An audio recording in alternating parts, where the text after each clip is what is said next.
It's the mother of all talk shows. It's the mother of all talk shows. It's the mother of all talk shows. Go get 'em, George.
George Galloway, and the mother of all talk shows.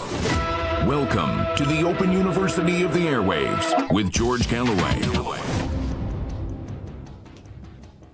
Happy Easter! Christ is risen. Indeed, he is risen. Although in the Holy Land under thuggish Israeli occupation, it's been the same old, if a little more violent and ugly than usual. The hills are alive with rumours about the British Prime Minister, Keir Starmer. I'm sure they're all poppycock, if you get my drift. And the situation across the world, in the Ukraine, in Yemen, in Palestine, continues to be on the knife edge of utter cataclysm. It's all coming up on this Easter Sunday of the mother of all talk shows. Stay tuned. Curious about our curriculum? Have something to say? Then call us now to join the debate on the mother of all talk shows. The only education you can get for free.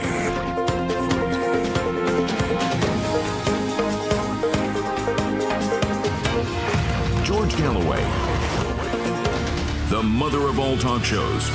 With George Galloway, the world is our classroom, and you're welcome to sit in and join the seminar. Welcome to the mother of all talk shows, coming to you from the Centre for Palestine Studies in the ancient, venerable and learned city of Cambridge. All around me are the gleaming spires of Cambridge University, where once trod some of the finest minds and once were written some of the finest words in the English language. In most of the West, what we used to call Christendom, faith has long died. And that's reflected in our poll tonight, to which I shall turn in a minute. Most people in the West, and definitely most people who identify as on the left of politics, have no faith at all. Some of them have even lost faith in left-wing politics, never mind in the Almighty. But in the Holy Land, the faith is vibrant. Both Muslims and Christians venerate Jesus, his mother Mary, and the story of Easter, and in particular the resurrection. The idea that Jesus was crucified and was killed by order of the Pharisees, the elite of what would later become known as the Jewish community. They didn't call themselves Jews then, but they were the Hebrew-speaking people of what was once called Israel. They demanded the execution of Jesus of Nazareth. They did so because he was a revolutionary dude, because he was revolutionizing the society in ancient Palestine. They did it because he stormed the temple and tipped over the tables of the usurers, the moneylenders, and the merchants. They did it because he lashed those who made a mockery of God, made a mockery of religion in their sinfulness and in their commercial, rapacious self-interest. They did it because he was taking the Holy Land by storm, and they demanded that the Roman Emperor Pontius Pilate should allow them to have him put to death. Pontius Pilate, as is well known, equivocated considerably on this question, not realizing exactly what the outcome of it would be. He eventually washed his hands of the matter, and the mob chanted, "Crucify him, crucify him." And even when given the opportunity of freeing one of those on Calvary, waiting execution by crucifixion, the crowd chose Barabbas, an organized criminal, a thief and a brigand, a villain of the lowest orders. Muslims believe that Jesus never actually died on the cross, that God rescued him before his agony reached its apogee. The Christians believe that he was crucified to death and that on this day, Easter Sunday, he was resurrected by God, and the tomb in which he had been laid was open, and the body of Jesus was not there, that he had ascended to the heavens, speaking only to one person, Mary Magdalene. But the reverence for Easter in the Holy Land is complete amongst Muslims and Christians. And so we had today and yesterday, and indeed on Friday, on Good Friday, some of the most sacrilegious scenes ever seen in the occupied city of Jerusalem. An Israeli soldier placed his army boot on the anointing stone, the stone on which Christians believe Jesus' body was laid and that his blood stained. The act of that soldier, for the first time actually since the occupation of the eastern part of Jerusalem in 1967, it was the first time that such a desecration of the Church of the Holy Sepulchre had taken place, but it was not the only desecration.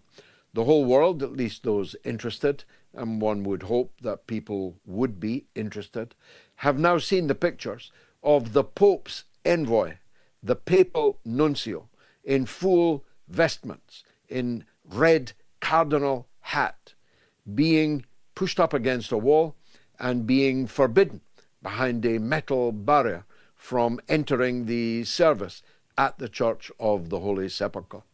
A studied and very significant insult from the State of Israel to the Holy See.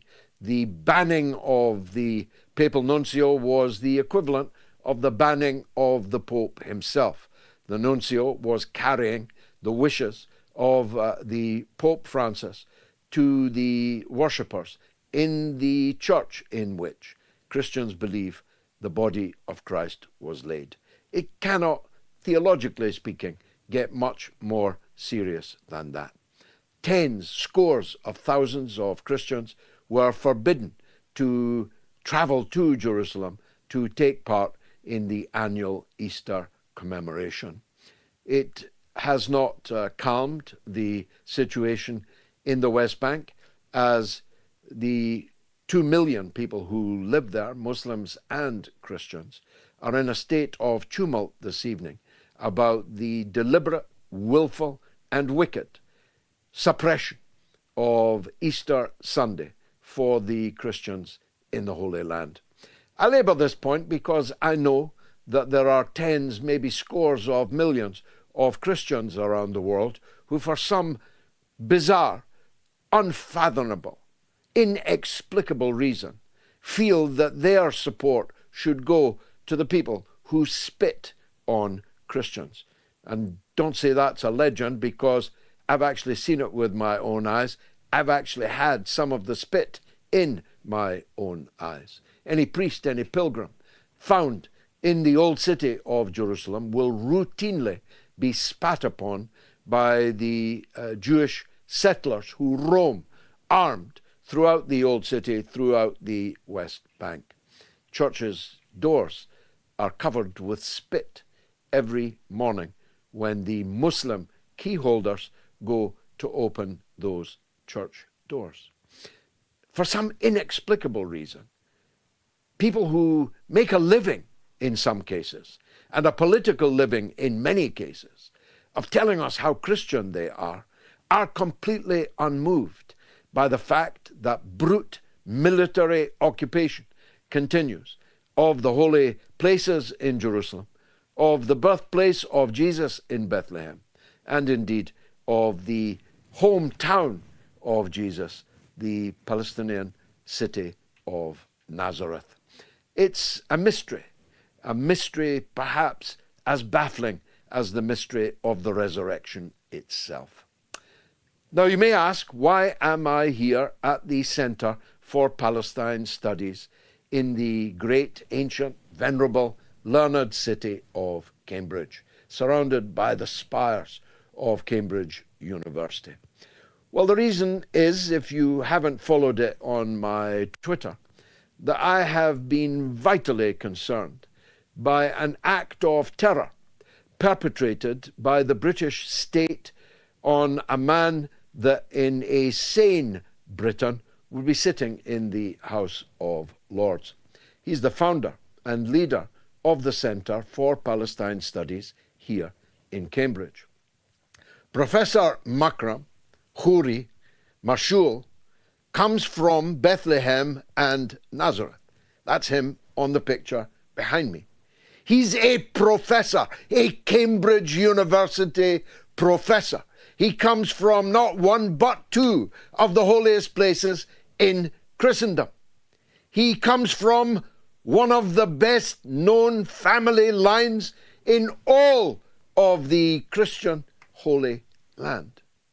He's a professor.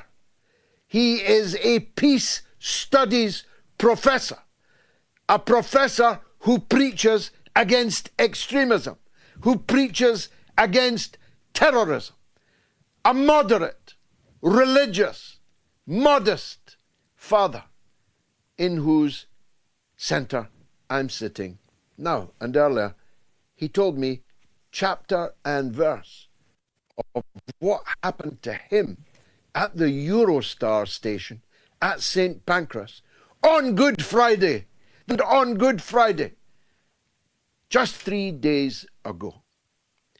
He arrived with his little 8-year-old son, Antoine, from Paris. He had gone to Paris to bring back his 8-year-old son, who'd been staying with his aunt in Paris, brushing up on his French and his violin.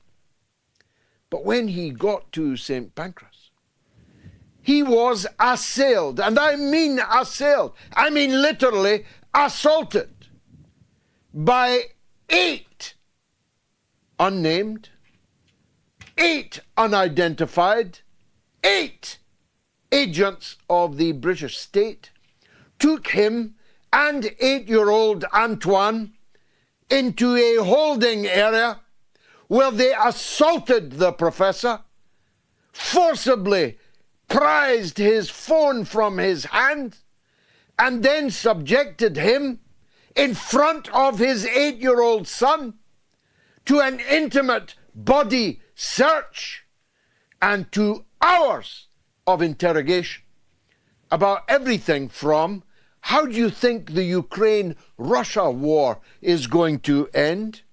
What do you think about China's new relations with Saudi Arabia? What do you think about Gaza? What do you think about Yemen? What do you think about Iran? Now, all of those are interesting questions. And in ordinary circumstances, the professor would have been very happy, I have no doubt, to give a lecture on. Between you and me, he'll give a lecture at the drop of a hat, and he doesn't even charge for it. But to be asked, under arrest, by 8 people who won't give their names or their departments. At this stage, although I hope the lawyers find this out soon enough, we don't know if these 8 agents were MI6, MI5, Mossad, CIA. We have absolutely no idea who they were, except they were acting under the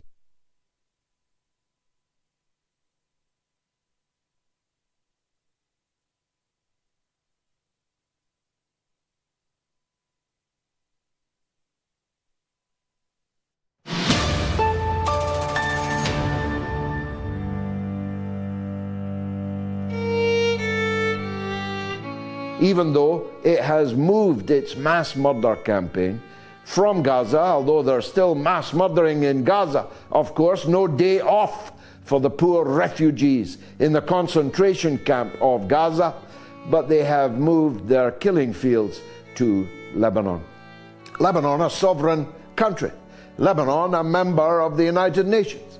Lebanon, a country to which every other country in the world has diplomatic relations, has ambassadors in place, is being remorselessly bombed with hundreds and hundreds of air attacks, killing hundreds and hundreds of people every day, most of them women and children.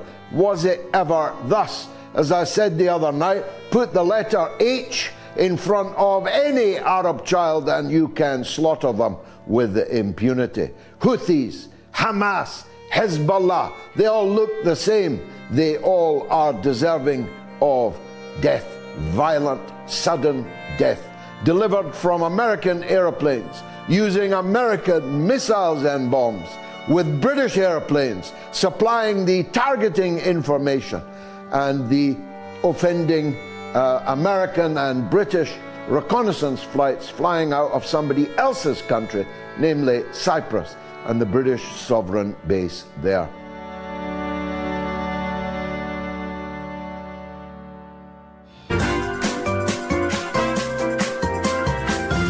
You are listening to the mother of all talk shows with George Galloway.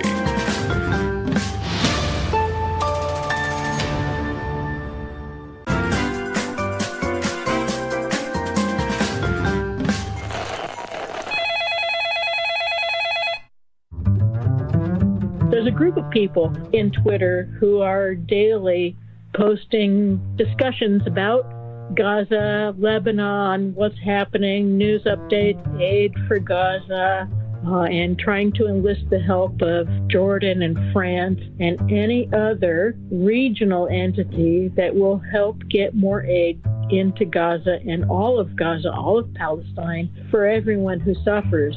So I want to request that everyone who is listening to this go to your local council meetings and peacefully request that their representatives at the local levels do this, because it works.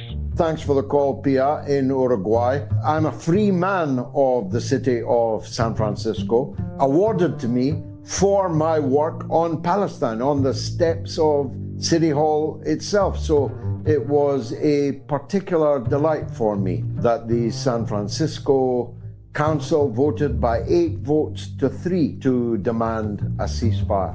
And that decision didn't come out of nowhere. It came out of campaigning to force the local authority representatives to vote.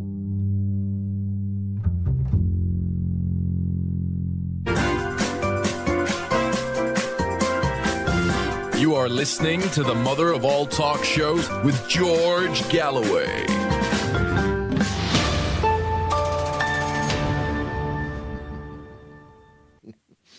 As I was saying before I was rudely interrupted, in fact, it was probably good that I was rudely interrupted because I was becoming, perhaps, a trifle too emotional, overcome with emulsion, as we say in Glasgow. I want to know who these agents were. And the court will want to know who these agents were. They would only give their numbers. None of them would give their name. None of them identified in whose service they were. Bad enough if it was on Her Majesty's Secret Service or His Majesty's Secret Service. Much, much worse if they were in service to a foreign power, as I suspect they were. This saintly man, this holy man, this Christian man, this academic man, this peace-loving man was treated as if he was a terrorist. But the terrorists were the people who were manhandling him, assaulting him in front of his 8-year-old son. I just want to leave you with this thought. His 8-year-old son, who cried intermittently throughout his father's interrogation and cried loudly when his father was being assaulted, will never forget it. So a new generation of Palestinian Christians from Bethlehem and Jerusalem, little Antoine, has been born. A new generation who hate everything that has happened to their people, who hate the fact that their land and houses were stolen with the absolute collaboration of the British occupation of Palestine at the time, are even now, when they hold British passports, being terrorized for no other reason than that they stand up for justice for Palestine. Now, I've demanded that Keir Starmer come to Cambridge and apologize in person to Professor Khourymachool, and that he should apologize to the Palestinian community as a whole. I know, of course, that he will not do any of those things. But in not doing them, he's confirming something very, very important. That liberty is dead in this country. That law is dead in this country. That democracy is dead in this country. Because if this can happen to a Palestinian British citizen, academic, Christian, leader, it can happen to anyone, and it probably will. It's already happened to the Honourable Craigmurray, my friend, the former British ambassador, who had similar treatment at a British airport. It's already happened, as you know, if you saw my interview with him just the other day, with the journalist Richard Medhurst, another Christian. And it's already happened with my friend kitklarenberg, the peerless reporter for the Grey Zone, all of whom still live after their arrest under the shadow, the deliberate intimidatory shadow of charges being brought against them. Although what jury would convict them must be a very open question. Anyway, I've got a lot to discuss tonight, and I've got two great guests. The first of them, Vijay Prashad, is up right after this short break. Stay tuned. Big thanks to this week's top donors who visited the new MOATS.tv website. Thank you very much, all of you. And I'm really going to make this point as firmly as I can. Every one of you has to go to MOATS.tv and donate something, even if it is £1, even if it is $1, €1. Nothing comes for free. 2 shows a week cannot be produced for free. We need every person watching to donate at least £1, $1, €1. I can't put it more clearly than that.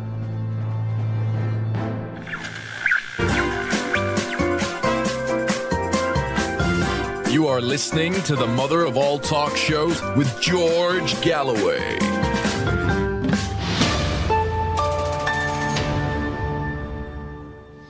So the poll tonight, will Jesus return? answer yes or no. You can answer on my Telegram channel, t.me/George Galloway, on my X, my Twitter, on the YouTube community poll, and on the YouTube stream. 15,000 people have so far voted, and across all of the platforms, Jesus is losing, and people appear to have lost faith. Now, if you want to call the show, it's toll-free from the United States and Canada, +1 844 944 3344. It's free of charge in the United Kingdom and Ireland, 08081 965522, and the worldwide number is 0044 203 966 2625. My good friend Vijay Prashad is the director of Tricontinental, and my goodness, we've got tricontinental issues to discuss with him this evening. He's the editor of Left Word Books and chief reporter at Globetrotter. Good to see you back again, Vijay. Thanks for joining us. If you don't mind, I'll ask for your reflections on this, the 70th anniversary of the Bandung Conference. For those of us d'un certain âge, we have no need to be reminded of what happened in Bandung 70 years ago. And those of us married to Indonesians, even more so. But there's a whole generation, 2 generations out there, that have forgotten the spirit, the meaning of Bandung. Please educate us. Well, first, George, it's great to be with you again, and happy Easter. I can see that you, of course, are running a poll of great importance. This morning, I was talking to a friend about how there's, in fact, a grave for Jesus in Kashmir, because there's a story that Jesus at resurrection leaves the cave and goes to India and dies in India several years later. On Bandung, it's important for people to understand that it's a conference that took place in 1955, 29 African and Asian nations, most of them newly freed, India, 1947, Pakistan, 1947, Sri Lanka, 1948, Indonesia, 1948, China, 1949. I mean, these countries, epochal national liberation movements, the leaders come to Bandung with a mandate from hundreds of millions of people to reshape the world order. In fact, these are leaders who are not afraid of their people. At Bandung, under the I think very sensitive direction of President Sukarno, the leaders left their hotel at the first day of the conference and walked down the street. There was no armed car, there was no guns. They walked amongst the people to the venue for the conference. They came there and they discussed effectively what hundreds of millions of people wanted, which was the unraveling of the old colonial order, the economic order, the political order, the social order, the cultural order. There was a lot of discussion about racism and so on. It's important to point out that even though there was some pressure to invite Israel to the Bandung conference, the country said no. The organizers said that Israel is a settler colony, and they stood in solidarity with the Palestinians. This conference that took place 70 years ago set in motion a dynamic, creating in 1961 the non-aligned movement, an important institution of the poorer countries of the world. And in 1964, it was this Bandung spirit that created the UN Conference for Trade and Development, which sought to revise the international economic order. It has to be said that the Bandung spirit ran out of gas in the 1980s during the very severe debt crisis that afflicted the third world, starting with Mexico, a major country that defaulted and went bankrupt in 1982. But George, ever since the collapse of the Western economies led because of the subprime economic crisis, there has been a resurrection in a way of the countries of the global south led by China. And this has created a new kind of spirit. It's not the same as Bandung. I don't think we should be naive or nostalgic about it. There is definitely a new mood in the global south. It's not a repeat of Bandung, but it's important for us to remember Bandung in order to understand the developments taking place nowadays. I'm into that. Does BRICS in any way represent something of the spirit of Bandung? It's a collection not only of poor countries, of course, some of the richest countries in the world are now members of BRICS, but is it informed or moved by the same kind of spirit? See, it's really interesting, George, because in 2007, 2008, there was this major financial crisis in the United States and in Europe. And these countries really have never recovered from it. This financial crisis was deepened by the COVID pandemic and then further by the war in Ukraine. It's not really recovered. You can see that the Trump tariffs are going to hurt a little bit if he puts them back into effect for Europe and other places. But it's not like Europe has had a boisterous growth rate for the last decade or so. It's been in really bad shape. For this reason, countries like India, China, Indonesia, and so on decided, look, we can't rely on Europe and the United States to buy our goods and services. We're going to have to start selling to each other. And that was the impetus in 2009 for the first BRICS meeting. Ever since then, the BRICS has largely talked about trade, increasing trade south to south. This has been very important. The Belt and Road Initiative from China, very much a part of this. It's only very slowly that these countries have developed, let's call it what it is, political confidence to criticize the West. I mean, let's face it, George, about 80% of world military spending is spent by the United States and its NATO allies, 80%. Even the toughest countries in the BRICS, okay, Russia, China, they fear the wrath of the United States. Iran fears the wrath of the United States. The United States is a reckless, decadent powerhouse in the world. You know, it is capable of destroying cities like a barbarian, as it destroyed Baghdad, as it basically has underwritten the destruction of Gaza, the genocide in Gaza. So these countries understand the military power of the United States is formidable. In that sense, they have not yet had the confidence to push a strong political agenda. This is what differentiates the current rise of the BRICS from the Bandung spirit. It's really economics that's in the lead, not politics. At Bandung, it was politics in the lead, not economics. So I'm looking forward to the time now when countries like China, India, Indonesia, South Africa, Brazil will be much more politically clear and inform the West that the West's sort of decadent policy framework is no longer going to be actually acceptable, not only to these countries but to the world's peoples.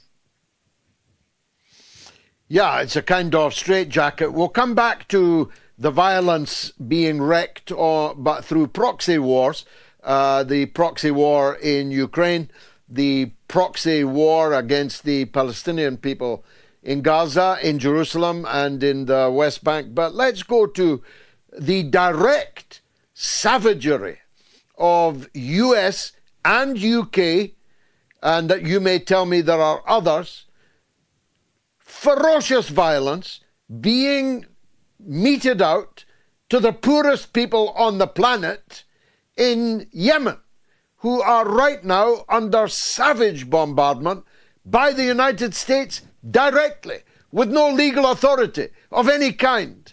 And you've recently been talking about that. I think you may even have been recently there. How do you see that? How can they get away with that? It's very interesting, George, that the United States and the Israelis have decided to dismantle what the Iranian general Qasem Soleimani had built so carefully. See, the Iranians understood after the US bombardment of Iraq that their time was short, that they needed to find a way to protect Iran. United States could destroy Iran any minute. So what General Qasem Soleimani did was quite intelligent.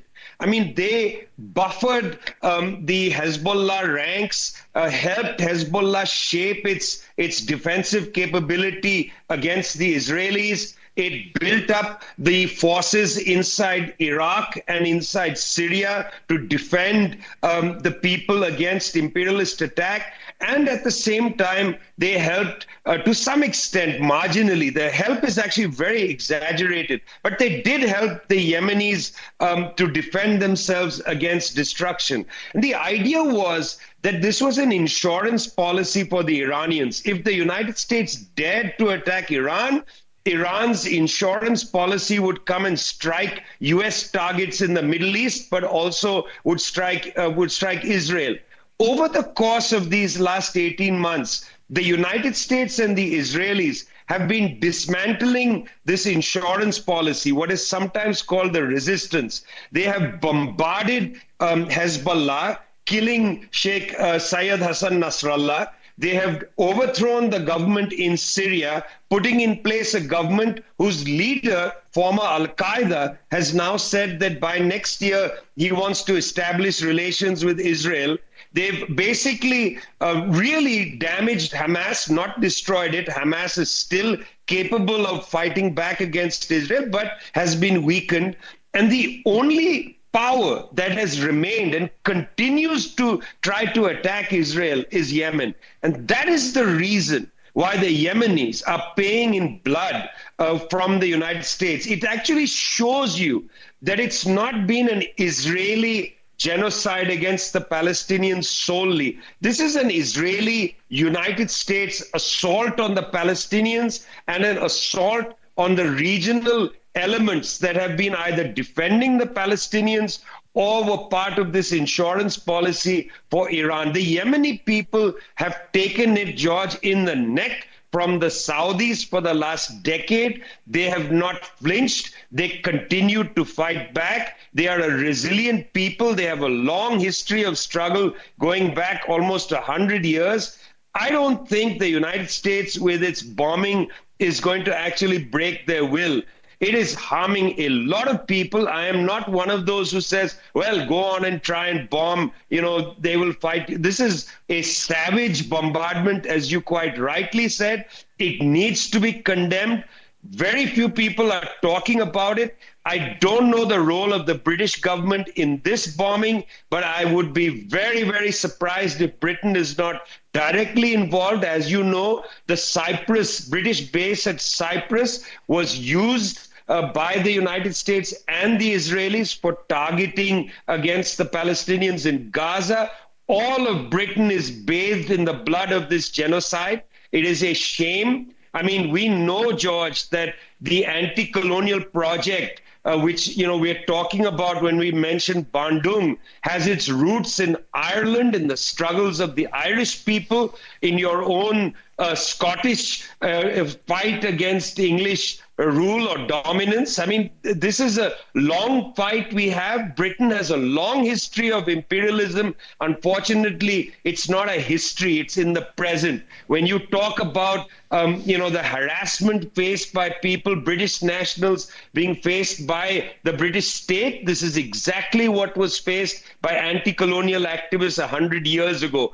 Indian activists living in Britain, African activists living in Britain, Irish activists living in Britain faced terrible, terrible repression from the British state. I would not be surprised if Britain is playing a direct role alongside the United States in the bombardment of its former colony in Yemen. Well, and this being Easter, we recall the great rising of the Irish people at Easter 1916, which was the first of the armed and organized rebellions against the British Empire, and would ultimately, of course, within a few years prevail. and a form of independence secured, though the whole country is not yet free. Let's finish, if we can, Vijay, on the situation in Gaza. It's almost beyond belief what's happening. Not just Gaza. In my monologue, I talked about the savagery meted out even to the Pope's envoy in Jerusalem today.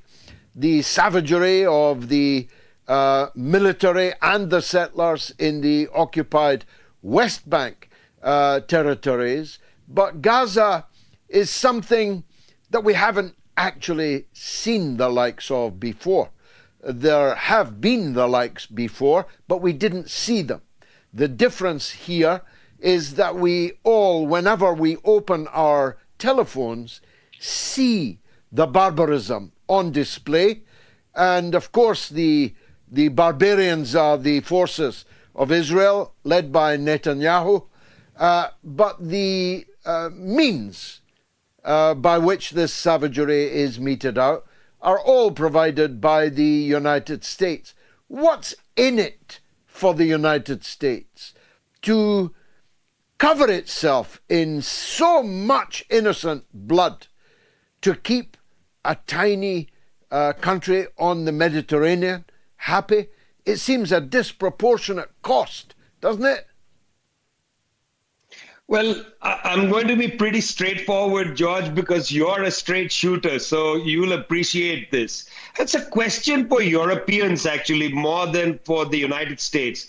Why is Israel a part of Eurovision? Why does Israel, a country in Asia, part of a music contest in Europe, why is Israel play in the European Football League? It's an Asian country.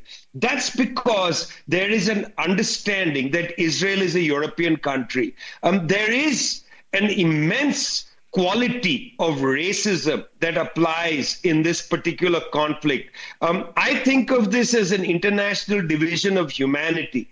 There's a way in which Palestinians are not seen as human. Israelis are seen as human. This international division of humanity comes out so clearly when you look even at what's happening in Ukraine. I mean, look, for God's sake, when Boris Johnson went to meet Volodymyr Zelensky in Kiev, he flew into Kiev airport. The Russians are not bombing Ukraine with anything near the firepower being used by the Israelis against Gaza. There's so much outrage about what's happening in Europe. Oh my gosh, there's a war in Europe. What an absolute catastrophe. It is perfectly acceptable to sell weapons, European weapons, to the people in Sudan so that they can slaughter each other. Or it's perfectly acceptable to savagely bomb in Yemen. It is perfectly acceptable to savagely bomb the Palestinians. There is a kind of patina of racism here going back 100 years when Captain Arthur Bomberharris, his nickname was Bomber, British Royal Air Force commander in Iraq and in northern, what is now Pakistan, in Waziristan. Bomberharris said, bombing the natives is a tonic. It is education. When they see our bombs and what it can do, they will learn of our superhuman strength. There is a real element of racism here. I'm uncomfortable with saying this is about oil or this is about this or that. Of course, there may be material interests at play, but there is a way in which this savagery is beyond material interests. Surely it's not just to build the Gaza Riviera. There's a lot of other real estate for that. Surely it's more than that. There is a brutality, a great hatred of the people who are not white, the great hatred that allowed the coups against Patrice Lumumba, the coup against Goulart in Brazil in 1964, and now, just to complete the circle, George, the coup against Sukarno in 1965, where the Australians and the United States and the British pushed the Indonesian military to kill 1 million communists over the course of several weeks. That kind of savagery has its roots in a very ugly ugly kind of imperial racism. What a tour de force. Thank you very much indeed, Vijay Prashad, for that remarkable interview. I'm much obliged to you. Vijay is the director of Tricontinental. He's the editor of Left Word Books and In Canny Books, and he's the chief reporter at Globetrotter. Make sure you follow him. I'm going to take a quick break, and then it's your calls right up to the hour. Stay tuned.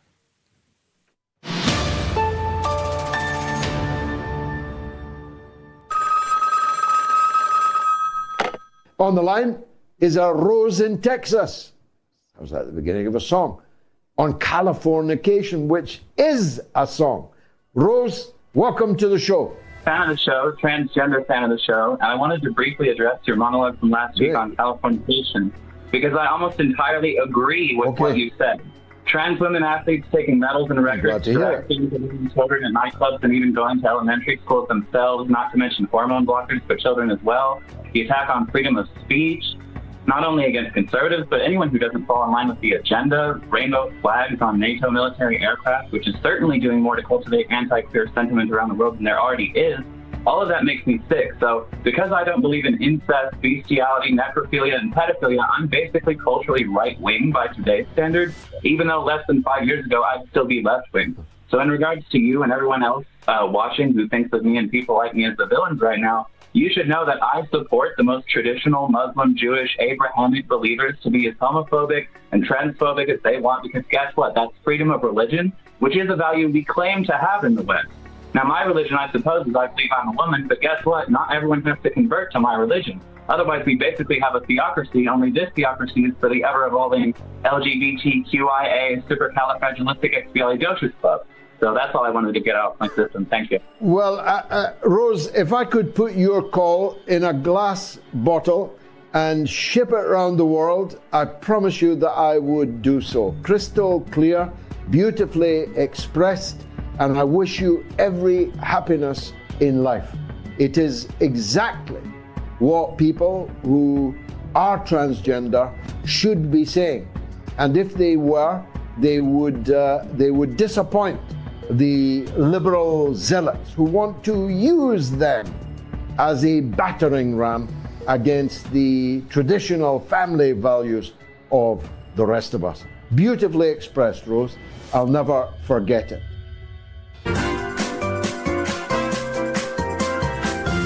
You are listening to the mother of all talk shows with George Galloway.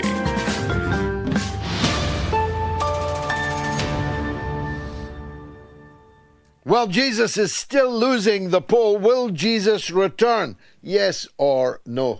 If you believe that Jesus will return and that the resurrection has any meaning, then get voting on my Telegram, t.me/George Galloway, on my X, my Twitter handle, which is the only place where Jesus is winning right now, on the YouTube community poll, and on the YouTube stream.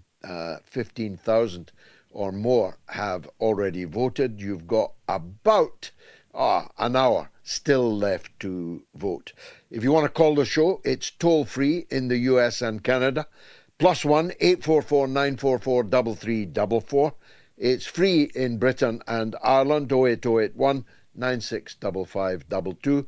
And the worldwide number is 0044 203 966 2625. Well, that was quite an interview, I thought, with Vijay Prashad. Let me know what you thought of what he had to say. I'm waiting for the calls to show up on my screen, but while I do so, let me deal with something I didn't have time to deal with in my monologue, and that is the swirling, more than swirling, the tumult of rumours about the Prime Minister of Britain, Sir Keir Starmer. Let me be plain. I actually have no evidence at all, and have seen no evidence at all, that Sir Keir Starmer is gay, that Sir Keir Starmer's wife is going to divorce him, and I wouldn't give a damn if either or both were true. It's none of my business. I don't care who Keir Starmer sleeps with. He could sleep with the donkeys in his sanctuary, as long as he didn't commit any offence with them. So far as I'm concerned, I really have no interest in who sleeps with whom. But Sir Keir Starmer is now widely held in Britain to be screwing the entire country. That's what concerns me. And he is in an improper relationship with the gay Bangladeshi billionaire Lord Ali. That improper relationship is a financial one. Keir Starmer has accepted utterly inappropriate gifts and financial support from Lord Ali in the first instance without declaring it. This is a matter of fact.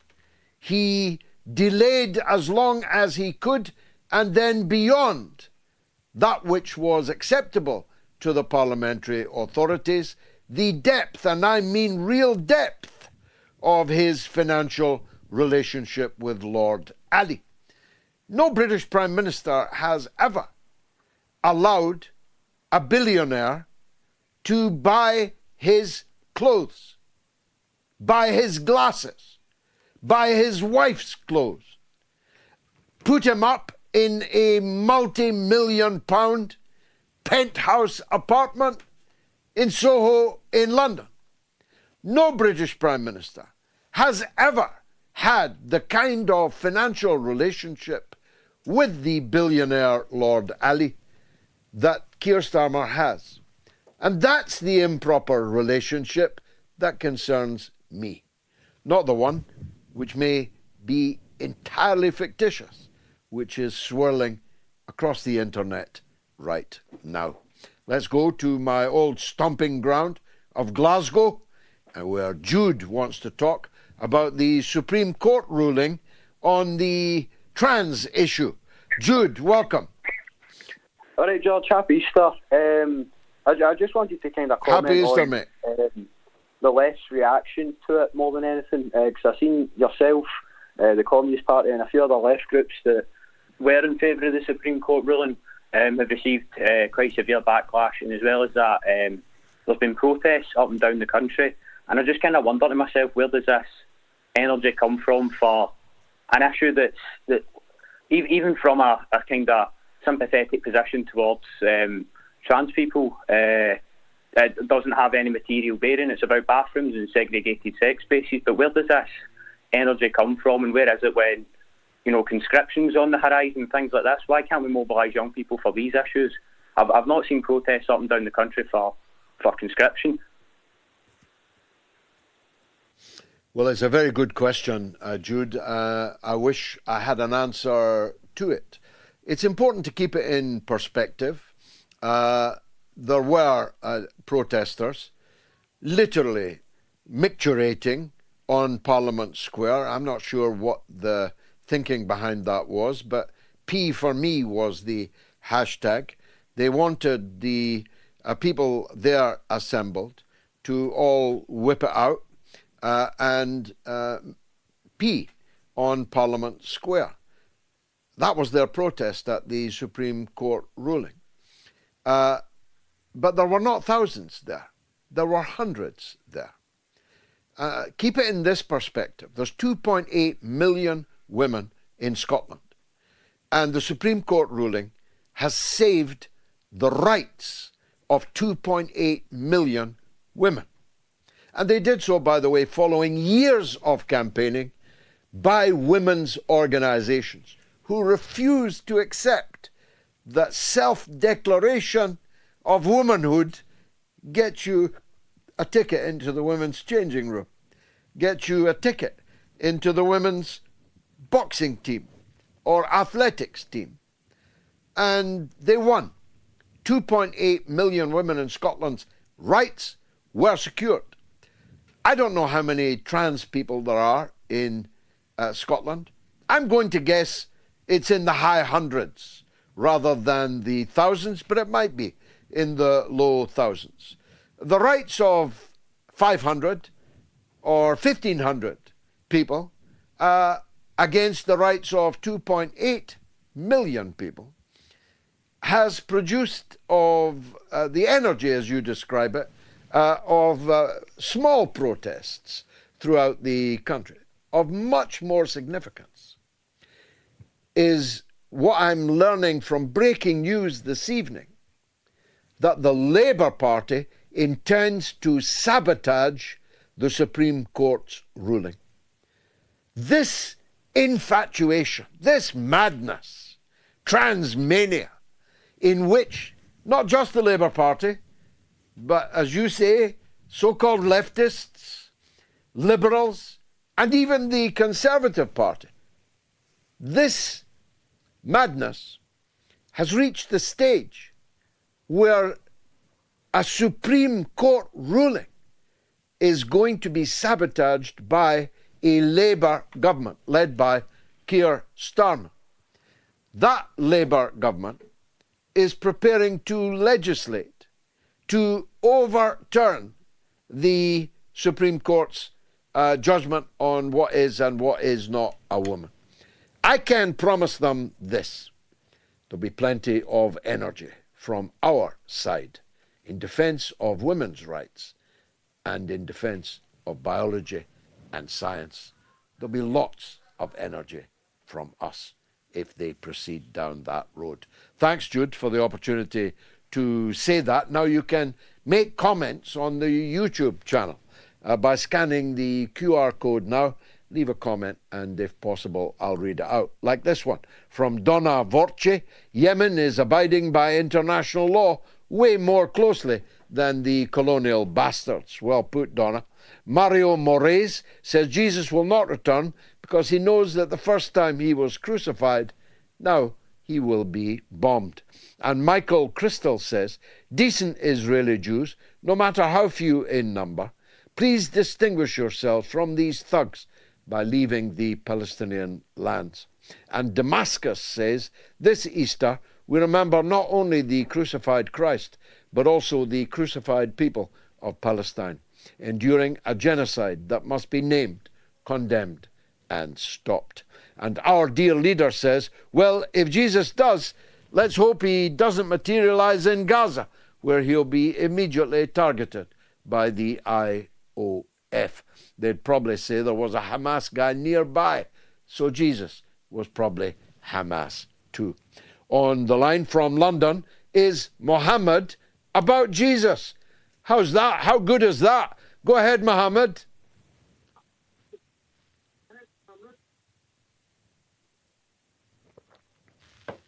Mohammed, I'm not receiving you.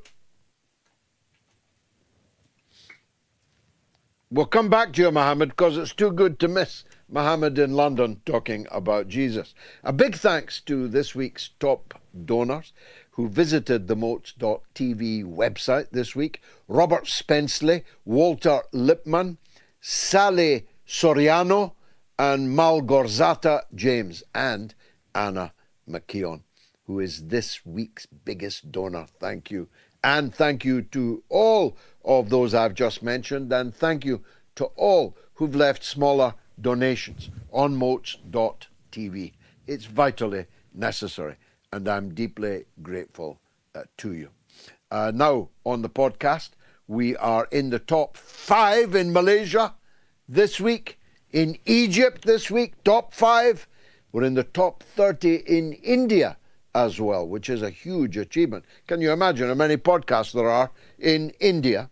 You can download the MOATS podcast by scanning the QR code on your screen now.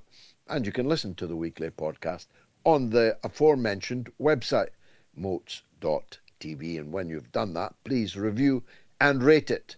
And, of course, leave a donation. Now, we're asking in the poll if Jesus will return. Now, to be fair, a lot of people are saying no, not because they don't believe in Jesus, not because they necessarily don't believe in the resurrection. I think the feeling is among some are of course atheists and think it's a nonsense question, and they're entitled to that point of view. But others think that the idea that Jesus will return is too good to be true. It's news that would be too good to be true. People who are believing Christians, people who are believing Muslims, believe that Jesus will return. I suppose the question is when and where. Peter in England, in Bury, wants to talk about Jesus, and he's welcome. Go ahead, Peter. Good evening and a happy Easter to you and your family. Thank you. Thank you, sir. I was given a book some time ago by a Freemason, a very high up Freemason. He said, you want to read this, Peter? You want to really find some information out of it, and then ask questions in various areas. The book is called The Bloodline of the Holy Grail, and it was written by the author, Lawrence Gardner, with a foreword of Prince Michael of Albany, who was a Stuart. And the true line of the royals of Britain is the Stuart. Now, in the book, it does mention about the wedding of Cana, where Mary Magdalene anointed the feet of Jesus with oil and then cleansed the feet with hair. That wedding is that is a wedding ritual. Now, I was told by the Freemason, Jesus, that was his own wedding. He married Mary Magdalene. That's why the church hate Mary Magdalene. Also, when your last guess was absolutely spot on, because what he said was also said to me by an imam about 10 years ago. The imam said, Jesus came down from the cross. It was Joseph of Arimathea who brought him down and placed him in his tomb. Jesus was actually in a coma.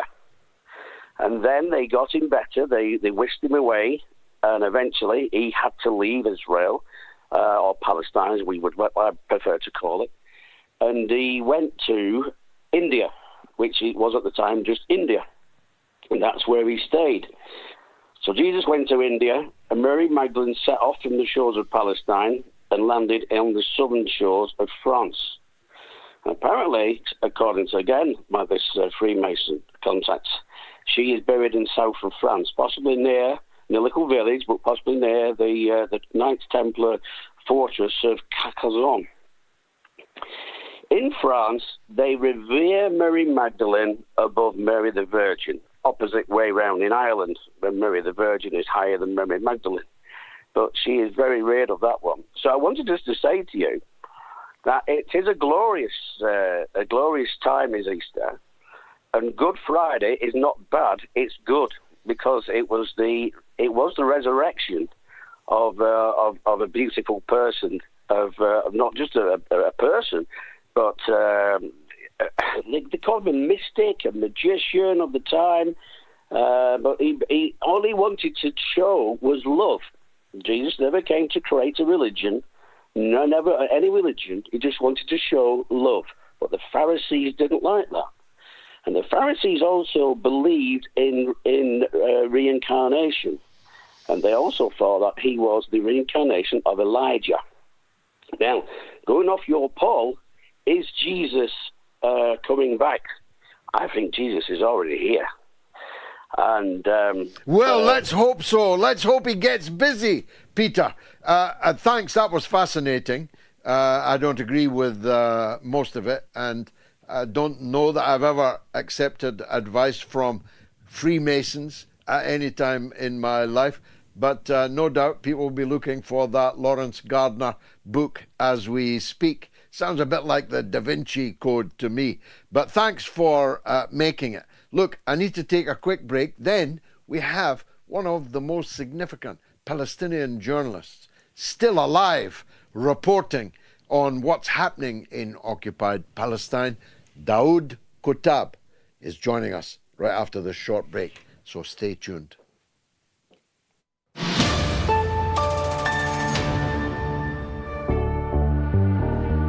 I don't believe that the mainland European countries give a toss about Britain, and I'm certain that the United States would not sacrifice itself for Britain. That's why I say Britain is completely marginalized. As for the Trident missiles, of course, if the United States, which has dual control over these missiles, gave permission for them to be launched, of course, they would incinerate Russian cities. But what good would that do us? Because we'd all be dead, including the people that fired the missiles. You feel me?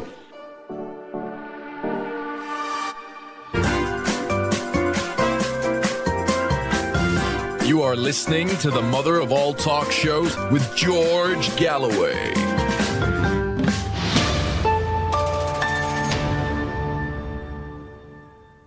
Blimey, it's all going off everywhere. Will Jesus return, yes or no? Did he end up in Kashmir? And did Mary Magdalene end up in the south of France? I have no idea. I prefer to believe the official story. Now, Daoud Kuttab is a Palestinian journalist of very great note.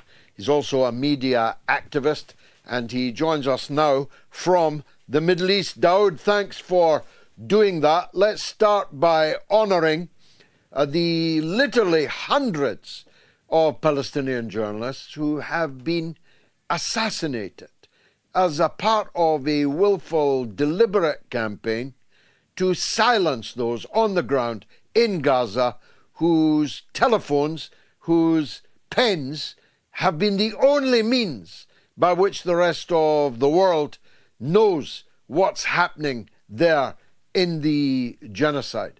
There can be few more heroic groups of people than the group of Palestinian journalists. I'm sure you agree. Absolutely. And I think to begin with, I think we need to explain to your viewers and listeners that the State of Israel has not allowed a single foreign journalist to enter into Gaza for the last 18 months.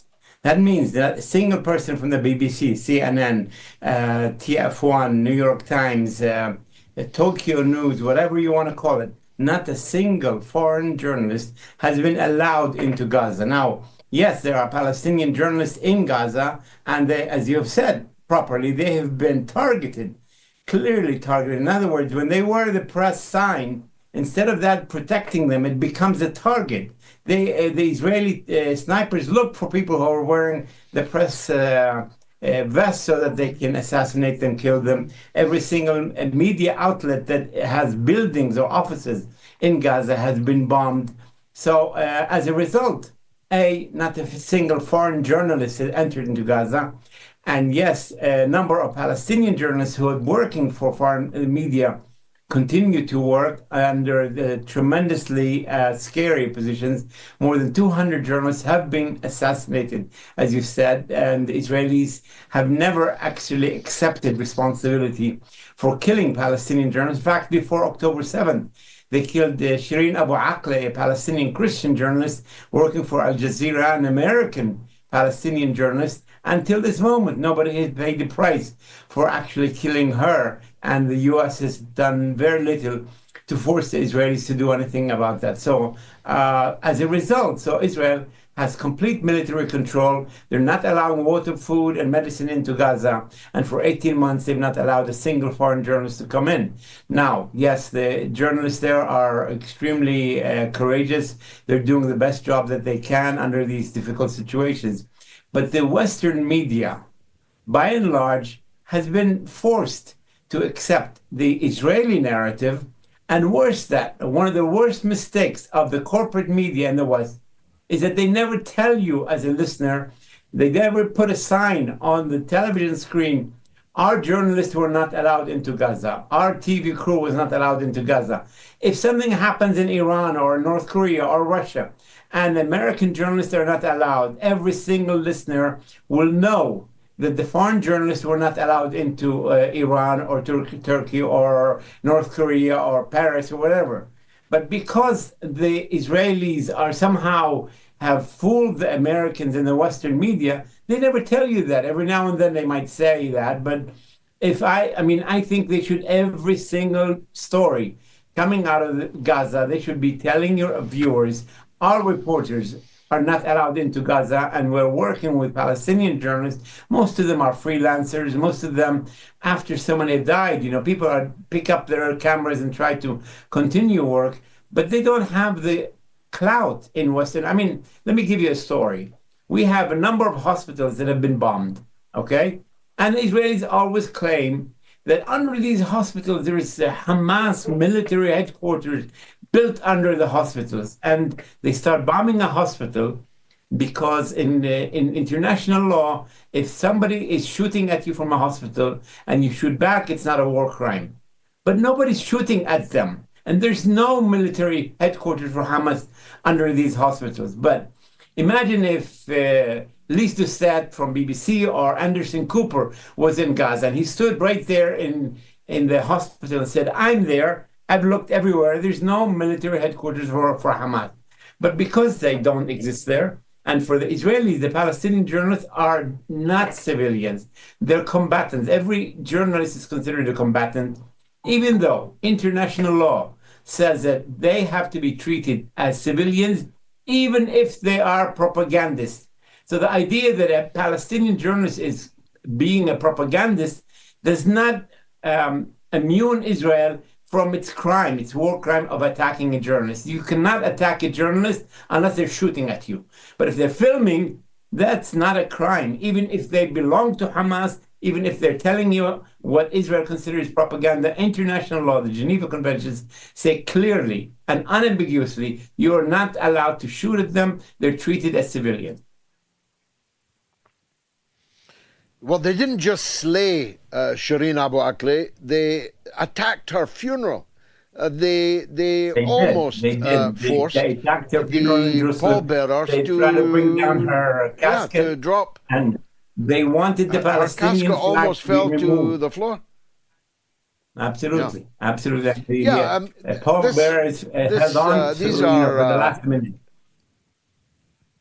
Yeah, these were and are monstrous crimes, and it is a condemnation of the Western media that they accept being banned from the theater of the biggest story in the world today. The biggest story in the world, and they all tamely accept that the occupation army can order them to stay back and that they will not themselves be allowed to report it. The crimes continued today on Easter Sunday when the envoy of the Pope, the ambassador of the Pope, was forbidden to enter the Church of the Holy Sepulchre. The Israeli army boot was placed on the stone on which Christians believe Jesus was laid after the crucifixion, thus desecrating one of the holiest, if not the holiest place in Christendom, on the holiest day in Christendom. And scores of thousands of Christians were not allowed to enter Jerusalem. Yet I don't see much, by the way, of condemnation of any of this, even from the hierarchy of the churches. Go on. On Palm Sunday, Israel bombed the Anglican hospital in Gaza, hospital owned by the Episcopalian Anglican Diocese of Jerusalem. They bombed that hospital and nothing happened. As you said, a survey just done in 2025, 45 incidents of attacks against clergymen. In 2024, 111 attacks. Israeli extremists spit on priests, they punch them, they attack them, they attack holy places, and nothing happens because the right-wing Israeli government is bound by the extremely Jewish radicals, racist radicals who feel this whole country, our country, our joint country, if you will, is theirs. And they spit and they attack priest, and nothing happens. As we said, they've killed Palestinians. We had 23 Palestinian Christians in Gaza that were killed since October 23rd.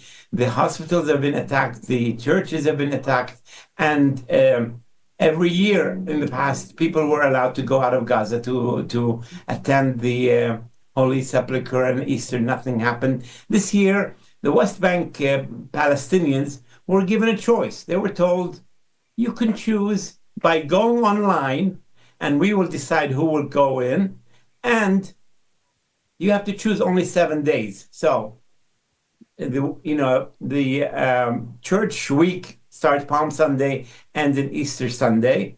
But most people, when they want to visit relatives, they visit them on Easter Monday because everybody's busy on Easter Sunday. So you have 8 days that you really should have a vacation or a permit to visit Jerusalem.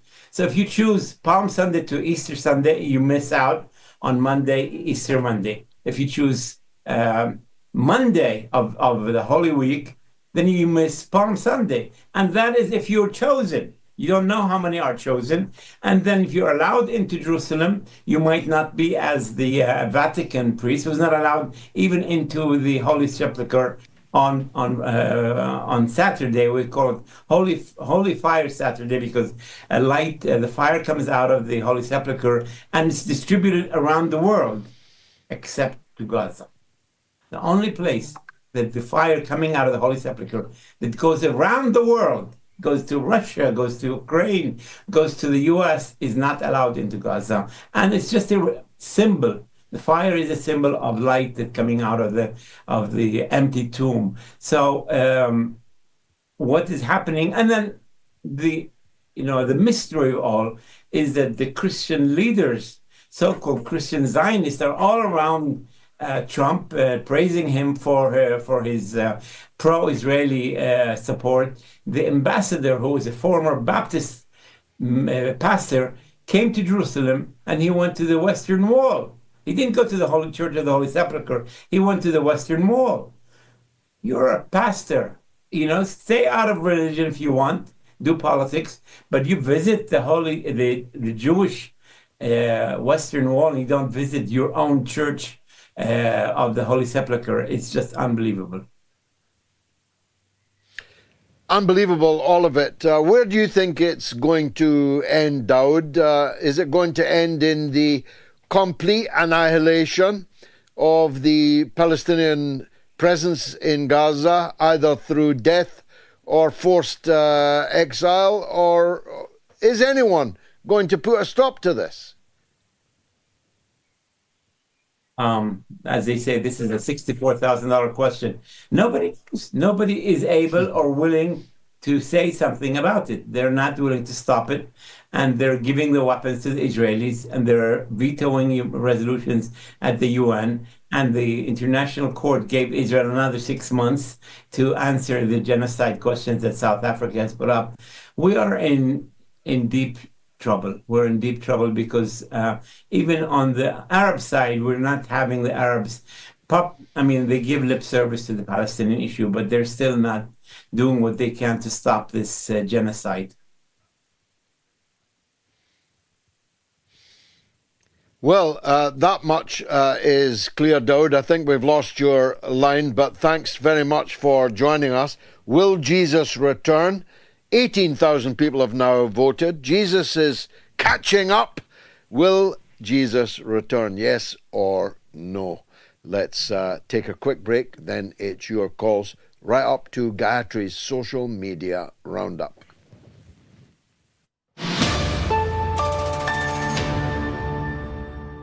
A new dawn has broken, has it not?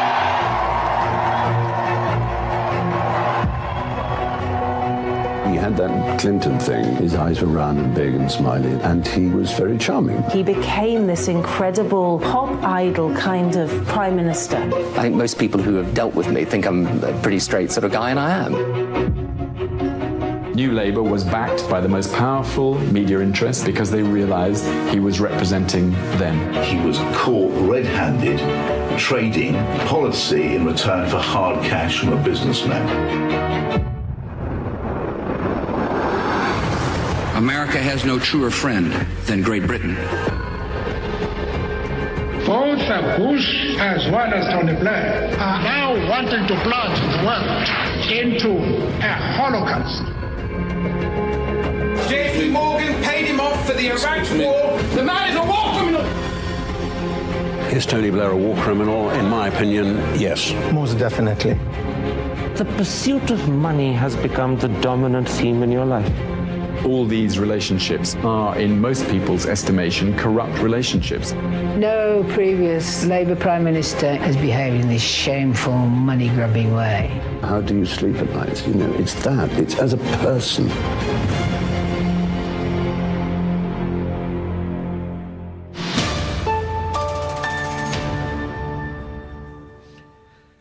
Now, I want to get the details of Daoud Kuttab's book, which is just out, and I'll give you them in a minute. It's apparently an outstanding book, and I, for one, will definitely be reading it. Patreon is the place where you can watch for free our films. In particular, that you've just been looking at, the killings of Tony Blair, Killing Kelly. You get them entirely for free if you support us on patreon.com/George Galloway, and other original content too, including our forthcoming Netflix review. Netflix, the Paramount, all the television that we watch, which is plenty, we'll be reviewing it, Gayatri and me, and the Patreon supporters will get first dibs on that. Let's go to London, where Domenico has a response to Peter in Bury. My goodness, Domenico, are we disappearing down a Da Vinci Code rabbit hole here? Tell me. Good evening, George. Happy Easter. When I heard the call from Peter, the book he mentioned by Lawrence Gardner, I read that book. And to me, it was nothing new, because what he mentions is one of the two heresies, considered heresies by official Christianity, which see Mary Magdalene going to the south of France, Jesus joining her a little later. They allegedly have children. And from that dynasty, then later on, centuries later, the Merovingian kings claim to have come. So this is also ties up with the history of the kings of France from the 5th, 6th century up until the 8th or 9th century. And they are buried in the cathedral of Reims. It's a long story, which it's partly part of history and partly part of complete myth and legend. The other side of the story... sounds like bollocks to me, but go ahead, Dom. Yeah, it is one of the two stories, alternative endings, if you like. The other one is the one that Vijay mentioned, of Jesus not being dead on the cross and resurrected in the tomb, but escaping. But ending up in Kashmir. Ending up in Kashmir and allegedly keeping his preaching there, he kept preaching there allegedly, and he would have died around the year 60 AD. So that is the other end of the other alternative ending, if you like. But since I'm interested in this, but I'm interested also in things that are a little bit more closer to what I think it is true, and I think it is supported by more evidence. There is a very interesting book by Ian Wilson on the Shroud of Turin, titled The Shroud, which recollects all the evidence of 2,000 years, documented evidence, the history of the Shroud of Turin, and it is supported by facts, by scientific analysis, and it leaves really to the open-minded person no question to the fact that we cannot explain how this cloth came to be, how the image on the cloth came to be. So that's what I wanted to say, and I think a book like this card. Well, I'll read that one. I'll read that one because I am interested in the Turin Shroud, which has recently been carbon dated to exactly the century, at least, in which Jesus was crucified. And who knows, it may very well indeed contain what was the DNA of Jesus himself. It's an open question, but a very interesting one. Now, a big shout out to tonight's top donors who've been on to the MOATS.tv website since we came on air. Michael Barry, Carlos Navarro Fernandez, Richard Sellers, Saeed Sahuri, and Nuhad Aukar. That's Aoukar, Nuhad Aukar, who's tonight's biggest and most generous donor. Thank you, Nuhad, very kindly indeed. Thanks to all of the aforementioned and everybody else who has given or will give even £1, €1, $1 on our website tonight. Let's go to Watford, where the ever-eloquent Zaid is on the line about Israel and Britain. Zaid, welcome. Good evening, George, and a very happy Easter to you and your family and everybody listening on this call. Yes, I wanted to ask you, I've noticed a bit of a sea change in the UK government's attitude and maybe policy towards Israel ever since the leaked video of Emily Thornberry's private conversation with some members of the Israeli Knesset, after which she was publicly furious with the Israelis for leaking that video. And now there seems even, pro-Israeli channels like LBC have, changed policy and kicked off Natasha Hauerstoff in one interview, and you had the British boards of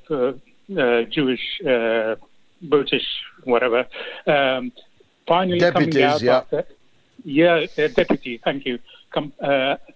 After 18 months, finally coming out, openly criticizing the Israeli government and criticizing the war in Gaza. And of course, the recent top secret visits by the Israeli foreign minister to the UK, who met David Lammy. So it's all these subtle changes I've noticed in the media throughout, and I was just wondering if you were aware of any I don't really agree. I don't really agree, and for this reason. First of all, the secret illegal visit of the Israeli foreign minister was a sign to the contrary. It was a sign of the Starmer government's ongoing absolute devotion, hopelessly devoted to Israel, are the Starmer-Lammy crew. And the fact that it was kept secret was in direct collaboration with the British media. The British media were, and they didn't have to be forced or denoticed, the British media actively collaborated in keeping secret a visit by the Israeli foreign minister to the British foreign minister in London at a time when they knew that arrest warrants had been issued against several members of the Israeli government and past members of the Israeli government. And if it had been known that he was here, a potential court action to hold the Israeli foreign minister for suspected crimes against humanity could and would have been mounted. But the British media and the British government actively collaborated with Netanyahu's foreign minister to obviate that possibility. I don't know about LBC. I never listened to local radio, but the mass media, it seems to me, is still massively, hysterically, and criminally supporting the crimes of the Netanyahu government. Lastly, you're right to identify that some members of the Board of Deputies signed a letter to the newspapers in which they made some criticisms of Israel's conduct in Gaza. It was, I think, 30 members, meaning that the vast majority of hundreds of the Board of Deputies were not signatories to that letter. Now, I don't mean to disrespect the letter, still less the people who signed it. It may be too little, but it's not too late. It's never going to be too late as long as a single Palestinian remains alive in Gaza. So I encourage any sign of change. I just don't think that we should exaggerate it. Zaid, thanks for that call. Here's some more comments. Tam McIntosh says, Lamy said that a man can have a cervix. Maybe him and Starmer are having a baby. Oh dear, Rosemary's baby. Ricky Delta says, as soon as you mention MI6 or any other spies, you get hacked. Well, I'm assuming I'm already hacked. Torwin says, these lunatics despise Christians just as much as they do Muslims. Every single time I hear some hack in America mutter the phrase Judeo-Christian values, I want to projectile vomit. And Lorshek Mulsey says, wokes are forced by nature to talk all day long about their sexual preferences. That really is the long and the short of it. I mean, why do I need to know your sexual preference? You don't know mine. Why do I need to know yours? Why is it an article of faith with these people that the rest of us are remotely interested in their sexual preferences? As I've publicly declared many times, my sexual preference is women in high heels with black stockings, preferably with a seam down the back. But you didn't need to know that. And it's a matter of no public consequence whatsoever. And my wife will be angry with me for saying it. Jean Desforé says Israel doesn't give a damn about civilians, so why would they care about journalists? Good point. Juan is in Vancouver and wants to talk about Christians in Palestine. It is, after all, the Open University of the airwaves. Juan, welcome to the show. Hi, George, and thank you again for taking my call. I have to clarify once again, I'm not in Vancouver. I'm in Nanaimo on Vancouver Island. And okay, I beg your pardon again. Before saying my Please, comment, I'm asking the back office. Yes, it's okay. It's okay, George. Before saying my comment, I have to state that actually I'm calling from unceded territory of the native people of Vancouver Island, which they have a very beautiful name, and I'm not going to say their name because I don't want to butcher it, because it's an Aboriginal name. Okay. Anyway, down to my comment. Okay. I was born Catholic in Mexico from a very Catholic family. And for reasons, very personal reasons related to loss and grief, I decided to become atheist at the age of 14. I'm 54 now. And my heart cannot stand anymore what Israel is doing in the Gaza Strip and the West Bank and Syria, for that matter, and Lebanon.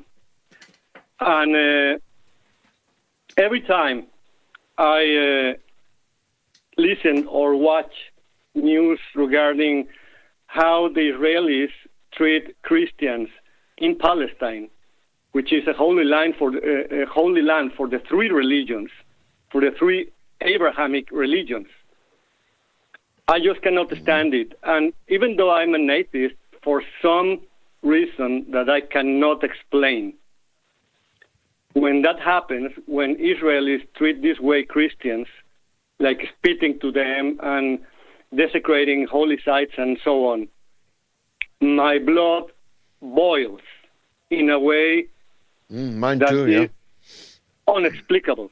I just cannot really understand why my blood boils in such a way.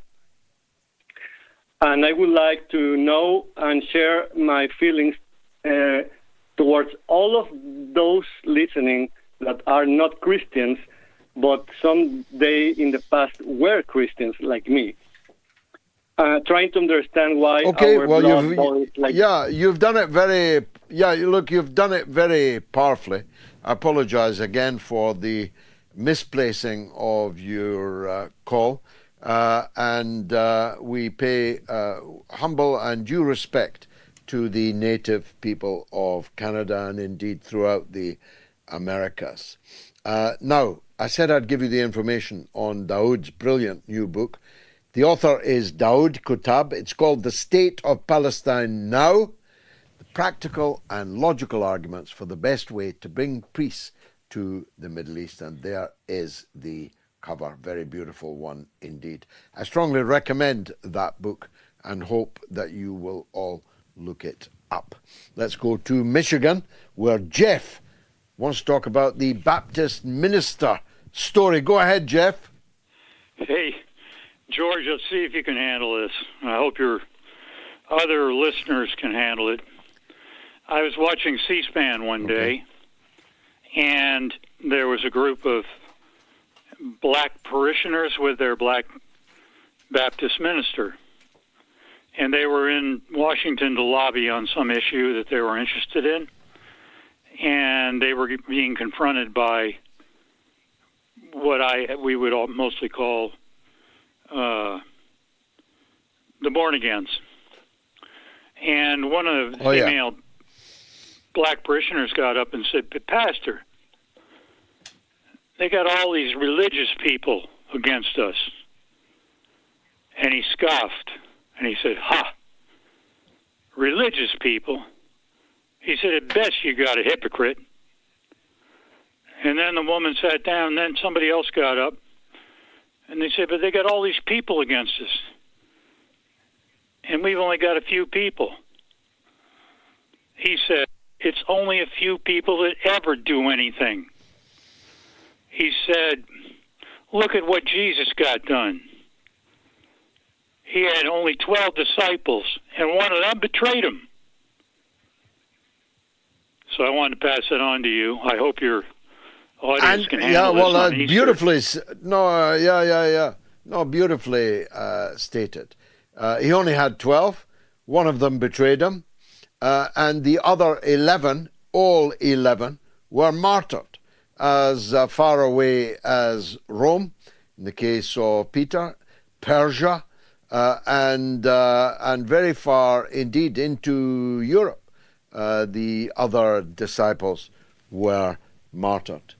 But 2,000 years later, there's quite a few of us still around. Jeff in Michigan, thank you for that. So I need to close the poll. 18,707 people voted. Will Jesus return? On Telegram, 47% said yes. On X, 57% said yes. On the YouTube community poll, 60% said yes. And on the YouTube stream, 47% said yes. So a narrow but clear victory for Jesus in the MOATS poll. Let's go to Jack in London on counter-terror interrogations. Go ahead, Jack. I'm all ears. Hi, George. I had a question about what do you think is the mechanics of these repressive raids, you know? Because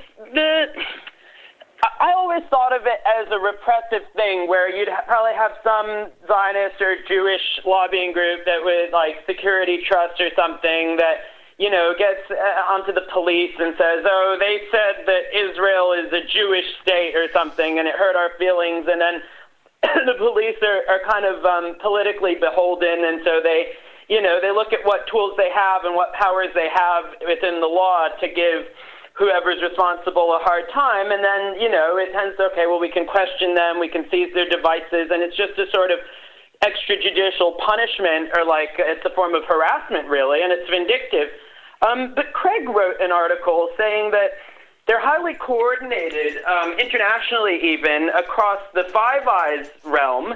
And, you had people speaking at a panel, and then as they dispersed, as they went their own ways to each go home across multiple different countries, they all got stopped at the airports. And in every case, there's an emphasis on seizing the devices, and it's a data grab, really, and it's a tactic for that. Yeah. And I think to myself, they have better ways of getting data, and these people are journalists. They're not Hassan Nasrallah. There's no tactical information that is so critical, that they need from these people's devices, and so wouldn't they have better ways of getting data from people and intercepting, Edward Snowden type of stuff without embarrassing themselves so much in such a conspicuous thing like you talked about, Richard Medhurst, Craig, and the whole list, and Laura Wilkinson. And I was wondering, what do you make of it? Does it come from just a way to punish and harass people, or is it within the, parameters that the law sort of allows as it exists? Or is it actually a means for the intelligence agencies to get at people's data, that they can't otherwise get? Well, that's a brilliant call, first of all, and kind of regretting it's so late in the night before we heard it, because I would have liked to have dilated on it much further than I was able to do, even with a long monologue on it. The questions you raise are deep, they're profound, they're troubling, and I don't really know the answer to them. It's true that they can get your data by simply hacking in to your devices, but they couldn't use your data that they obtained in that way, because for the time being at least, it's illegal for them to hack your data, and therefore it has limited efficacy for them. It is, I think, one of the reasons that they mount these raids, for that's what it is. You said it. That's exactly what it is. And they do it under the Terrorism Act, because the only time that without due cause they could seize your devices is when you are coming into the country, at the port, as it were. The terrorism legislation gives them powers at the point of entry that they do not ordinarily have. I mean, anybody who comes into this country with their normal telephone, with their normal laptop, is being very foolish indeed, because that's what they will seize, and that may be the most important purpose that they are after, and they can only do it without due cause at the point of entry. So don't travel with your mobile phone. Don't travel with your laptop, your iPad. Try and have a second where nobody's name and address is in, where none of your family pictures are stored. That's a piece of practical advice I'm happy to give you, whoever likes it or doesn't. Now, it's partly intimidatory, and that's what I think it is in most cases. 99%, more than 99%, of people dealt with by the authorities under this legislation turn out to be completely innocent. Only a few hundred out of 50,000 have led to charges, and almost none of those charges are actually charges for terrorism. I once knew the number, and it will have changed by now, but it was something like 9 terrorists were caught in this way. 50,000 people were treated as my friend Professor Khoury was treated on Good Friday at the Eurostar terminal in St. Pancras. But I'm not sure how it would intimidate someone like Ms. Wilkinson or Mr. Medhurst or the Honourable Craigmurray, and I can certainly tell you it has not intimidated Professor Mockram, who he'll campaign on this for the rest of his natural.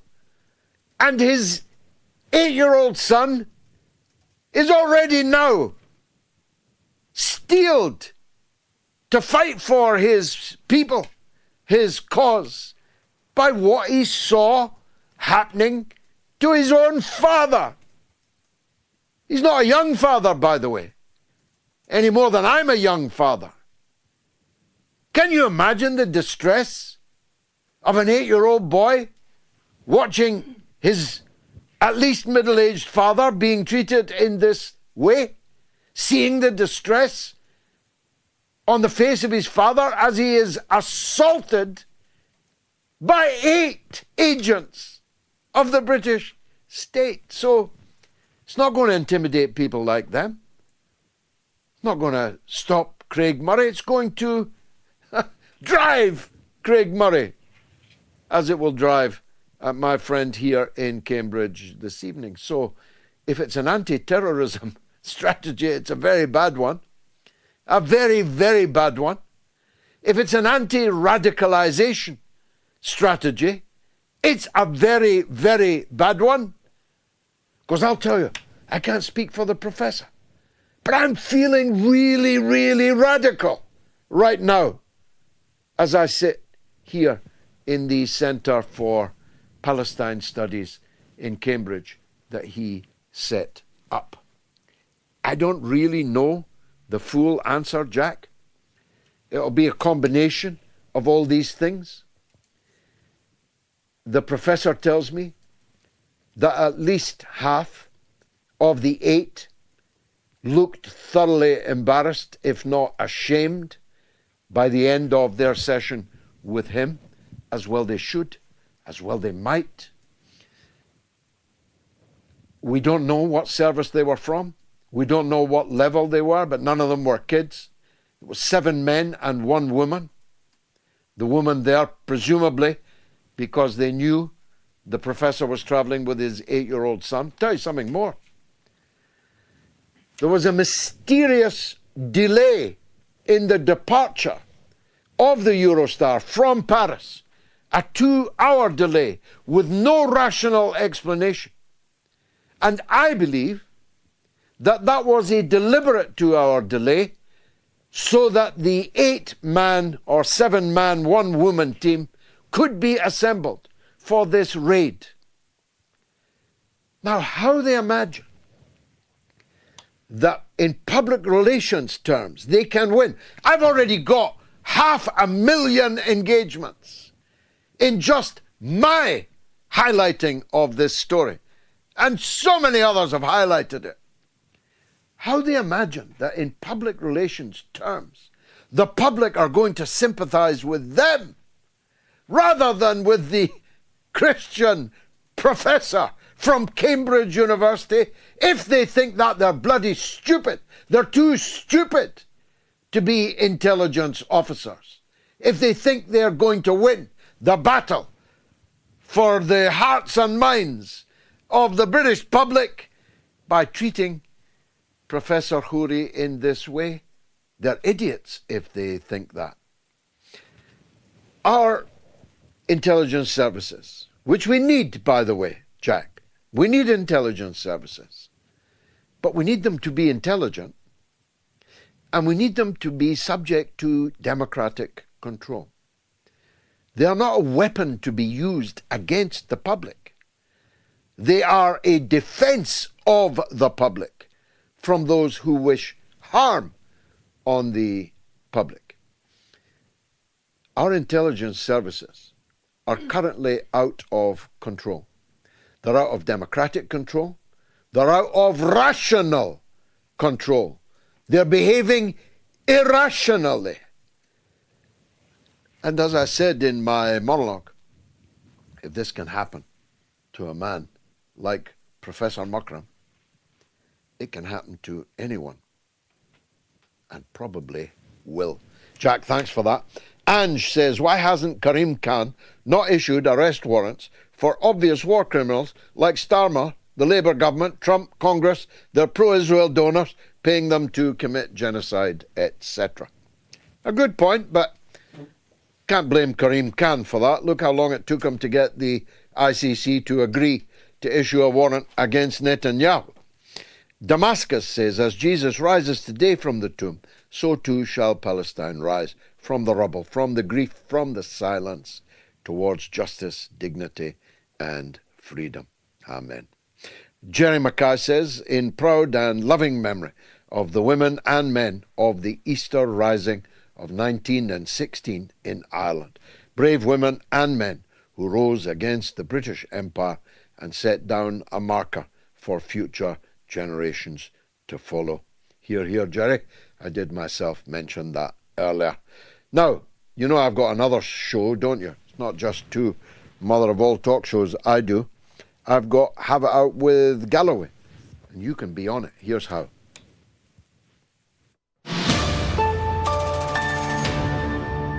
Join me on Have It Out with Galloway. Be on the studio wall. Participate in the debate about the greatest issues of our time. This is the place where we tackle the world's biggest problems and offer some of the world's best answers. You can have your say. Write to me at our website at haveitoutwithgalloway.com and join me here in the studio audience.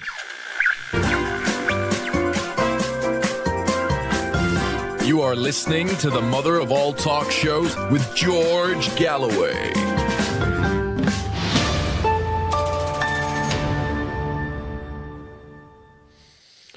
Well, we're trying to connect up with Gayatri for the social media roundup. It's a little bit tricky. We're not in a studio. We're not in our normal studio. We're not in a studio at all.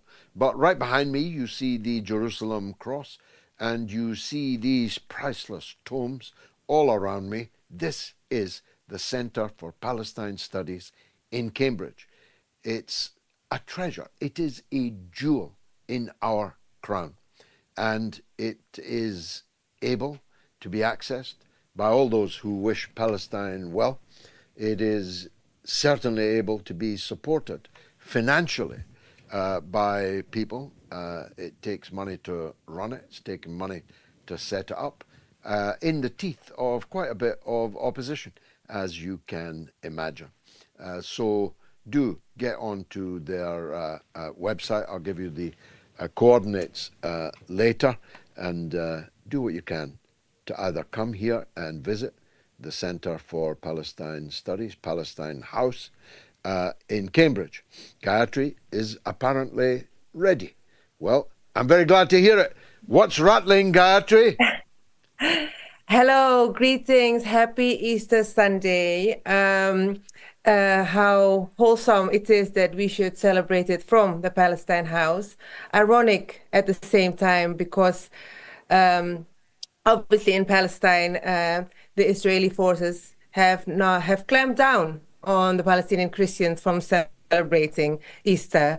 And it's on full display for the world to see that Israel is not only bombarding the Palestinian women and children in their tents, in the hospital beds, but also blocking and violently attacking the Christians from entering the holy sites during this Holy Week. And the most iconic picture, I think, that will last in people's memories is the picture of the Archbishop and the Vatican ambassador to Palestine standing behind those fences, not being allowed to enter. How sad, how angering, how... Well, it's going to be an iconic. It's going to remain an iconic picture for negative reasons, albeit. So that's us from Palestine. Yeah, it's also really stupid, isn't it? At least you would hope that it's a really stupid thing to do, that it's bound to excite a reaction against them. But maybe they're right and I'm wrong. Maybe nobody gives a toss that the Pope was just slapped in the face by Netanyahu's gangsters in Jerusalem on Easter Sunday. Maybe they're right. Maybe nobody cares. I would like to think so. And that's why the poll that we're asking tonight is very telling, isn't it? As you said earlier, Jesus has won because Jesus. What is the final poll now? It's various, of course, but I think in general, it's nearly 20,000, but it's about 55-45. Yeah, the commentary being typical from those who reject religion altogether and have no trust in institutions and therefore the church, therefore with it. Erkin says, yes, he will return, and again he will be crucified by those who do not believe. Amongst the skeptical is Archaeologian, says it's never going to happen. It is time to leave these ancient myths in the first century conspiracy theories behind us and move on. Anonymous Gospels written decades after the events, highly implausible historical claims and some blood magic sprinkled on top. It is embarrassing. Well, it is not embarrassing to at least half of our audience. It is to say, Rob the musician 55% says, to be precise. It is definitely not a good time for Jesus to return. He would immediately be shot and killed by the IDF. And Roebuck Devon says Jesus will return. However, currently, if he were to visit the UK, he would immediately be arrested and placed in solitary confinement by Starmer's regime for preaching the word of God. And you think it'd be silly, but after having heard what you said in the monologue about our host tonight, the professor, Cambridge professor, what happened to him, nothing is unbelievable nowadays, is it? No, I mean, if Jesus had been on that Eurostar train, he'd have been assaulted by these goons, these unnamed goons that only give you their number. None of them would give their name, and none of them identified which service they were from. Look, I'm not a lawyer, but I've got a very good lawyer, and I'm already in touch with him. And that's the first point that I made to him. These could have been 8 criminals. What were to know? They didn't show any credentials. They didn't identify themselves. They took his phone, he couldn't take a picture of them. There could have been 8 gangsters.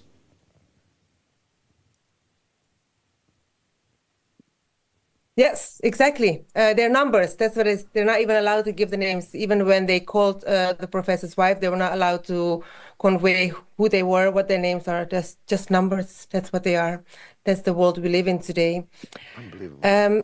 Before I let you go, I just want to commemorate that which our guest Vijay Prashad started with, which is the Bandungconference, which was held this week in 1955. So it's a historic anniversary this year. And as you know, it means a lot to me because it was hosted by our first president, Sukarno of Indonesia, in the city of Bandung, the Asia-Africa Conference. And in his speech, Sukarno said that this was the first internationally conference of so-called people of colors. And these were 29 leaders representing 55% of the world population already then.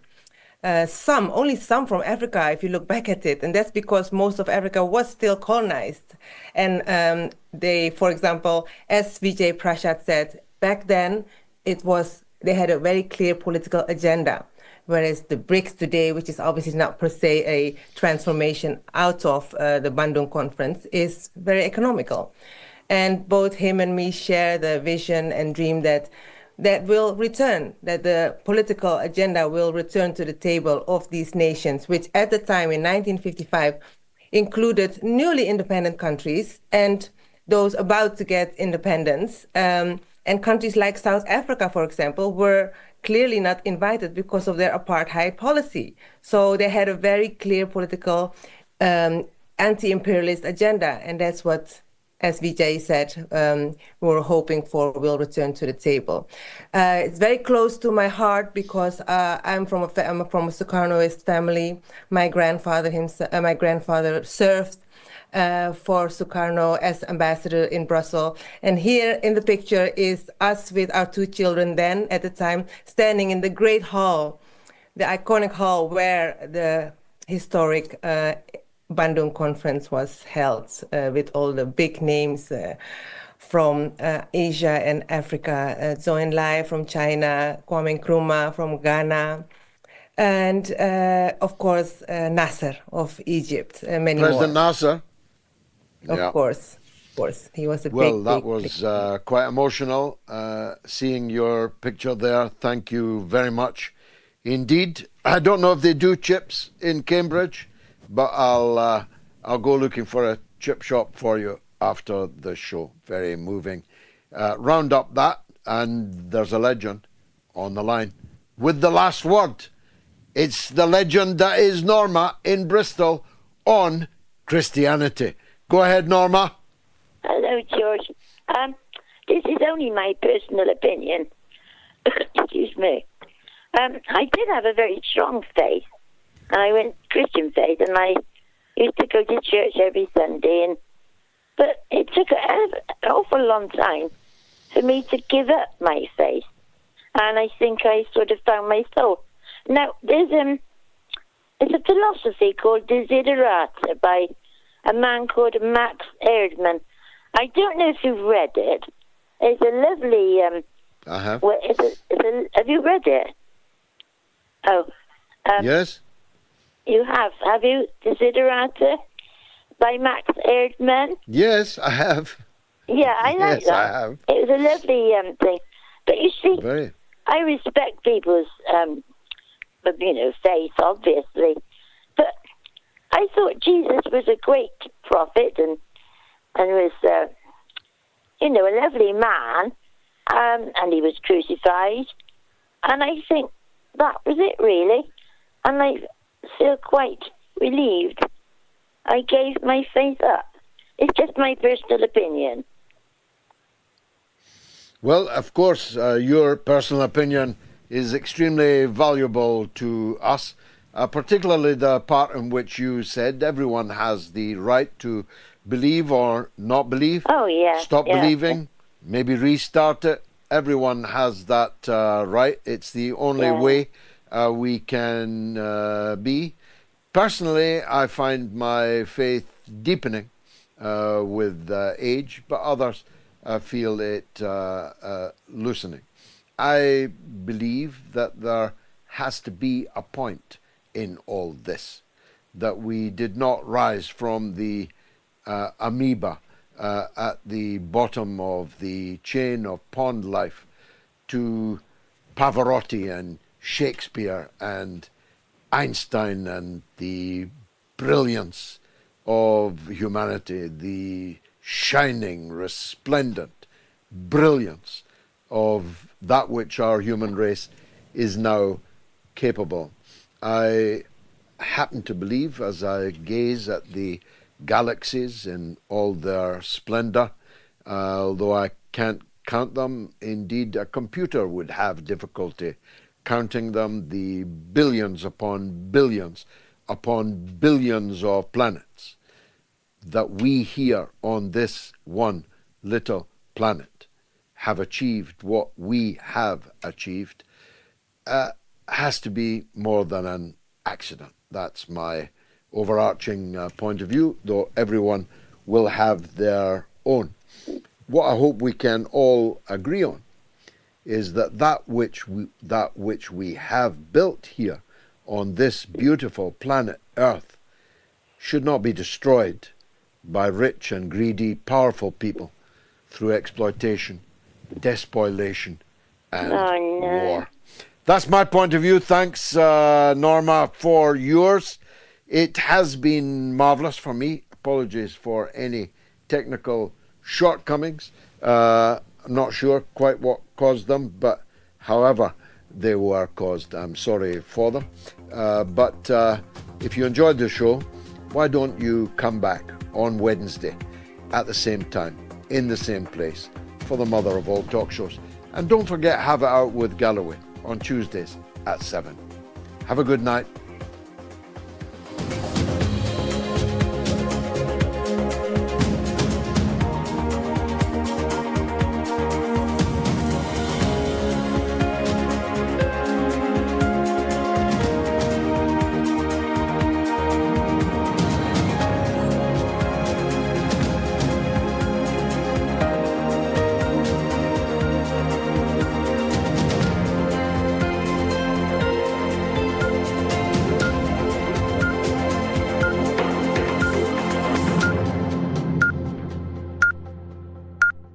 It's the mother of all talk shows. It's the mother of all talk shows. It's the mother of all talk shows. Go get 'em, George.